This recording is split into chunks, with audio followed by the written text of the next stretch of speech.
investiture dans le département de Mbacké mën nga def ay investiture département Mbacké APR quand même commune Mbacké amuñu kenn parmi les 5 titulaires les 5 suppléants Mbacké était absent les 14 maires du département de Mbacké nga xam ne 12 yëpp APR lañu kenn bokkul ci ñuy investir j'ai beaucoup de respect pour le PUR et pour le PDS mais xam nañ quand même que à Mbacké l'APR ne peut pas être comparé à ces partis-là. mais est-ce que problème bi du waa APR parce que waa PDS ñi si nangul dañoo taxaw teg seen liste ba Tafsir Soye sax bokk na si li tax mu dem Assemblée nationale. Ah oui. mais yéen de votre côté vous n'avez pas été d'accord mais daanaka fësul. waaye ñun ñu ci bëri wane ñu ko parce que boo nekkee ci ab parti aussi ñu def lenn ñi ngi jëm ci élection. c'est pas la peine quand même de tirer man moo tax communiqué wu ma ci loolu. j'étais à Mbacké j'ai battu campagne. jàpp naa ci liste bi li ma ci mënoon mais j'ai dit à qui de droit la ma leen waroon wax naa leen ko. et je savais effectivement que on ne pouvait pas gagner le département de Mbacké. est-ce que Macky Sall le président de l'APR mi ngi jàng ci défaite yi muy am boo xoolee li nga xamante moom moo xew Assemblée nationale groupe parlementaire bi nga xamante ni taxawal na ko ki ko jiite di Aïssata Tall Sall. ah oui c'est un sérieux problème non seulement ni ñu defee investiture yi sur la liste nationale baaxul. mais également bi ñu gagné ba pare moi j'ai beaucoup de respect pour Aïssata Tall Sall mais je ne vois pas ban raison moo war a tax ñu koy jox suñ groupe parlementaire.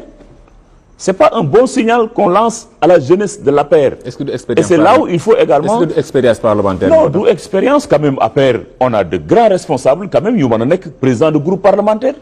et puis législature bi il fallait envoyer quand même un signal de jeunesse.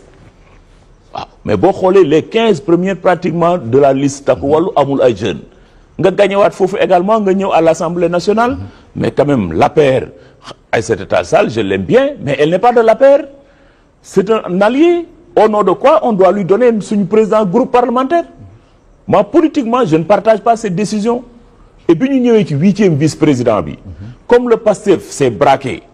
mais jàpp naa ne quand même un poste politique et en politique aussi quand tu es dans l'opposition da nga war a def ay concessions. bi ñu demee ba xam ne PASTEF dañoo braqué wu nanguwuñu Farba Ngom 8e place. mais pourquoi ñu dugaluñu jigéen. il y a ma sœur Thérèse et autres qui sont là-bas mais on ne devait pas cracher sur le poste de 8e vice-président dañ ko waroon jël. pourtant waa APR li ñu wax moom mooy waa PASTEF ñoom ñoo waroon xoolaat li nga xamante moom mooy parité bi ngir permettre je suis d'accord mais Assane politique également il faut savoir faire des concessions quand quelqu'un a une majorité et se braque mais on ne devait pas moi j'ai beaucoup de respect pour Farba Ngom qui a beaucoup de mérite parce que moo gagné département am xeex na ci ak lépp mais jàpp naa ne aujourd'hui entre joxoon poste bi beneen jigéen ak perte poste bi lan moo gën a bénéfique pour notre coalition. si wàllum législative yi bu ñu ci desee dañu nemmeeku it bi ñuy dugg ci campagne électorale yi beaucoup de leaders de l'APR wala de Benno Bokk Yaakaar di ranger wu ci ginnaaw PASTEF bokk na ci seen maire au niveau de Mbacké est-ce que loolu it handicapé wu leen. waaw effectivement joué na ci parce que xam nga nag gars yi moom opposition moom yombul ah bu affaire bi jógee rek ñu ci bëri dañuy dem mais dëgg gi mooy. ni maire yi déparé noonu dem metti na mais man damay féliciter le PASTEF sur ce point parce que pourquoi xoolal bi ñu àggee ci investiture yi Assane ñun pendant des années ñun ñi nga xam ne wax naa la ko dans CIA dañu doon défendre la ligne qu'il faut consolider notre parti qu'il faut faire confiance aux jeunes cadres de l'APR il faut renforcer notre parti il faut organiser notre parti mais mosuñu ñu déglu mais c'est exactement ce que le PASTEF a fait xoolal investiture yi bi gars yi jógee fii coalition Sonko daf ne PASTEF lay demee élection et ñëpp xam nañ ne ñun APR suñu parti bi on a trop souffert de la coalition Benno Bokk Yaakaar am na ñoo xam ne au titre de la coalition lañ leen doon dugal à des positions éminemment politiques mais qui réellement amuñu benn apport électoral par rapport à l'appareil du parti donc cette décision du PASTEF d'investir que des PASTEF authentiques c'est important. mais est-ce que si jig PASTEF jig na si APR. ah si il y a des moments où il fallait le faire quand même. on a gagné plusieurs fois mais lu tax ñu doon wax dañ doon gañ mais Benno Bokk Yaakaar j'ai beaucoup de respect mais xam nañ ko ak Macky 2012 il y a des partis yoo xam ne créer un parti c'est quoi Assane il y a des chefs de parti yoo xam ne man Lamine Bara li ma mën a mobiliser ñoom mënuñu ko mobiliser. li may def à la base en termes d'engagement de proximité doo leen ci dégg. donc on a beaucoup souffert de Macky 2012 après ñu jowaat encore Benno Bokk Yaakaar mais quand même au détriment de l'APR et loolu moo ñu dal et gis nañ ne tey ñi nga xam ne fàq na ñëpp dem boo leen xoolee ñëpp ils n'étaient pas des APR authentiques. C'est des gens qui nous ont rejoints et qui ont été propulsés à des postes éminemment politiques. Mais mosuñu gëm APR mosuñu gëm Macky Sall. ba si seen maire. Ah mais c'est mon frère mais c'est dommage parce que da ngay egg foo xam ne également ci politique kenn ku nekk nag yaa am say lectures yi ngay def. Mais quand même jàpp naa ne Assane quand tu as été dans un parti. ba am ay responsabilités aussi éminentes que ministre. Que directeur général. Que député. Mais bu parti bi daanoo tamit jàpp naa ne quand même war nga toog xaar la situation mais il y a même pas 15 jours après la défaite nga def déclaration gars yi génne vaar yi fii c'est dommage. da nga jàpp ne trahison la. Ah oui bëri na ci et on l'a vu xoolal ki nga xam ne ci commission bi la nekk député ñu jox ko ñaari mandat mi ngi woon sax permanence su parti doon jël les dossiers de candidature. ndegam kooku mooy dem kay sakantuma ak ñeneen donc tu as vu c'est difficile mais jàpp naa ne daal il faut qu'on revoie vraiment la manière de faire de la politique dans ce pays et que ñu bëri ñu xoolaat ko bu baax et jàpp naa ne aussi nag quand même waa Pastef xam nañ bu baax nit ñi ak ñi nga xam ne tey ils sont dignes de confiance ak leneen parce que s'opposer c'est pas dramatique. Man nag def naa opposition du PDS pendant 11 ans doog a ñëw au pouvoir moo taxit bi ñu ñàkkee pouvoir bi jàpp naa ne li gën a rafet mooy toog xool nag suñu aparti naka lay doxee parce que ñu ci bëri tamit tey mais demuñu Pastef waaye ñi ngi toog nag xaar croiser les bras di xool ko situation bi naka lay leere ak parti bi yan position lay doxee parce que y en a qui ont choisi nag comme man mi de faire de la politique. waaw parce que ñun c'est ça nous sommes des cadres de l'administration à haut niveau mais nous avons choisi def politique waaw booy def politique nag da ngay ànd ak ñoo xam ne bëgg nañu dem. il y a une organisation pour avancer. Et aujourd'hui il y a lieu de s'inquiéter sur la manière dont l'APR est managée. C'est ça la vérité aussi. échéance bi nga xam ne moom moo si topp ci wàllum élection bu ñu desee si politique moom mooy 2027 ngir fal ñi nga xamante ne ñoom ñoo war a toog ci mairie yeeg conseil départemental yi Lamine Bara Gaye est-ce que dañuy xaar Lamine Bara si beneen format wala disons si beneen institution beneen organisation wala Lamine Bara Gaye ci APR est-ce que APR ni muy doxee nii jàpp nga ni moom mooy dem ci élection yooyu. man moom musuma am satisfaction ci ni ñu yoree parti bi. ak ni ñu koy doxalee wax naa la ko depuis 2017 2019 bi ñu créé CIA effectivement am na ñu joué ci loolu sax ils ont cherché à me diaboliser wax nañu ba tàyyi Macky Sall Lamine Bara personne ne peut le contrôler voilà il est avec nous ou il n'est pas avec nous pourtant 2021 sénégalais yaa ngi mooy déglu bi affaire bi tàng ñan ñoo doon ñëw fii Walfadjri bariwuloon na boo génnee Abdou Mbow ak man on n'était pas plus de 5 ou 6 ak mon frère jeune frère Pape Malick Ndour mais bëri wutoon na y a des gens yoo xam ne Macky Sall jox na leen lu nekk pouvoir yu nekk am nañ ko mais bi affaire bi tàngee 2021 ñii génn nañ bitim réew ñii dem nañ Saly tëdd ak seen njaboot mais moi j'ai toujours assumé mes positions quand j'étais pas d'accord avec l'APR ñu poser ay actes damay wax d'accord uma ci bi ñu supprimer poste premier ministre dama wax d'accord uma ci waaw bi ñu en 2016 bi ñu supprimer bi ñu defee formation gouvernement tous les ministres toute la région de Diourbel n'avait pas de ministre ñu wàcce Dame Diop wàcce Mor Ngom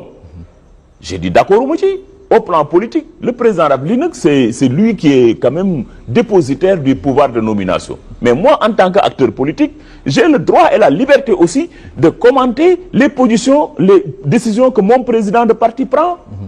et mënuma d'accord que nga former ab gouvernement ci Sénégal te département Mbacké bokk ci l'arrêt justifié wu ko waaw ça quand même waa Mbacké ñi ngi may dégg j'étais le premier et le seul je peux dire à défendre publiquement que Mbacké dañu war a am ministre moo tax bi ñu nommé mon frère Gallo Ba sama téléphone guddi googu dafa sonné ne ma yaa ko njëkk a wax macha allah Gallo mënu la fay parce que tu as été le premier à défendre que Mbacké dafa war a am ministre waaw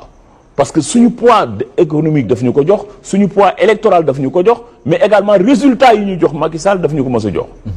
waaw loolu moom dama ko mës a défendre mais nag jàpp naa ne quand même y a des moments où il faut prendre des décisions loolu mooy dëgg yi loolu moo ñu indil tey jafe-jafe yi tey ñun bi ñu jëlee gouvernement bi 12 ans yëpp mais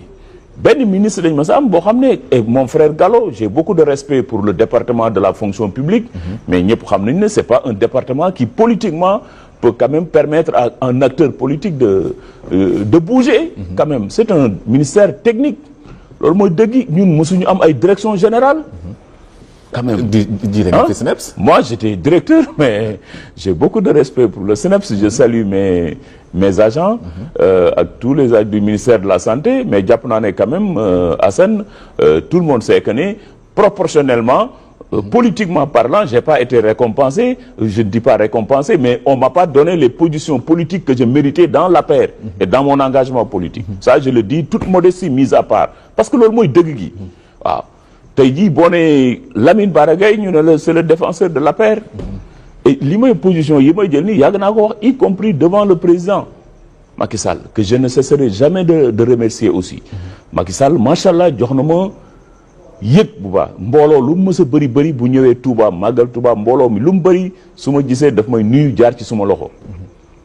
teraanga yi muy dimbalee ni ñëpp ci màggal saa su ma saan jot quand même du ma seeti kenn du ma bind lettre fa ma toog laay toog mu yónnee ma lim ma war a liñ séq teraanga man ak moom ça je le remercie dem bi ñu may nommé également c'est la même chose j'ai été nommé quand même boo demee ci am réew bu am décret président de la République nommé en conseil des ministres loolu quand même c'est un acte de confiance Macky Sall defal na ma ko mais jàpp naa ne aussi à mon tour s'il y a des gens qui ont défendu Macky Sall et l'APR j'en fais partie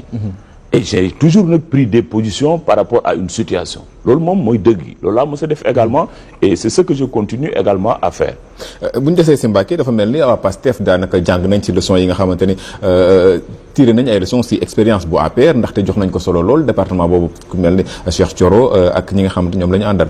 waaw mais des na nag wax naa ko ci conseil municipal bi passé Mbacké amagul ministre depuis la formation du premier gouvernement j'ai dit que. quand même boo xoolee en terme d'apport électoral département Mbacké quand même jox na lu bëri Pastef te jàpp naa ne nag quand même aussi il faut que l'appareil politique Pastef gën a gestu mais les cadres du département de Mbacké qui se sont engagés dans le Pastef et j'en connais vraiment on a nommé mon frère directeur général de l'IPG l'Institut national du pétrole et du gaz boobu la ñu amagun Fall Mbaye le docteur Fall Mbaye mais Cheikh Thioro entre à l'Assemblée nationale en tant que troisième vice-président mais jàpp naa ne politiquement quand même ça je le dis en tant que fils de Mbacké que l'appareil politique APR Pastef tey au pouvoir war nañu gën a gestu quand même les cadres du département de Mbacké en termes de dévolution de responsabilité parce que ñun quand même ñun APR moom on a beaucoup souffert de ça et je ne souhaiterais pas que Mbacké parce que loolu du ay poste de récompense la mais xam nga ab département Assane c'est un personnel politique qui porte les actions d'un gouvernement voilà tey jii boo gisee l'exemple de Idriss Seck à Thiès à un moment donné parce que il a été à des positions de décision dans l'appareil d'État te tey ñun département Mbacké quand même il nous faut des gens quand même à des niveaux de décision dans l'appareil d'État pour rappeler au président mais pour porter également des projets. mais est-ce que bu ñuy wax rupture ci Sénégal est-ce que waruñ dem ba fàtte ni bu ñuy fal nit dañ koy fal selon département bi mu bokk wala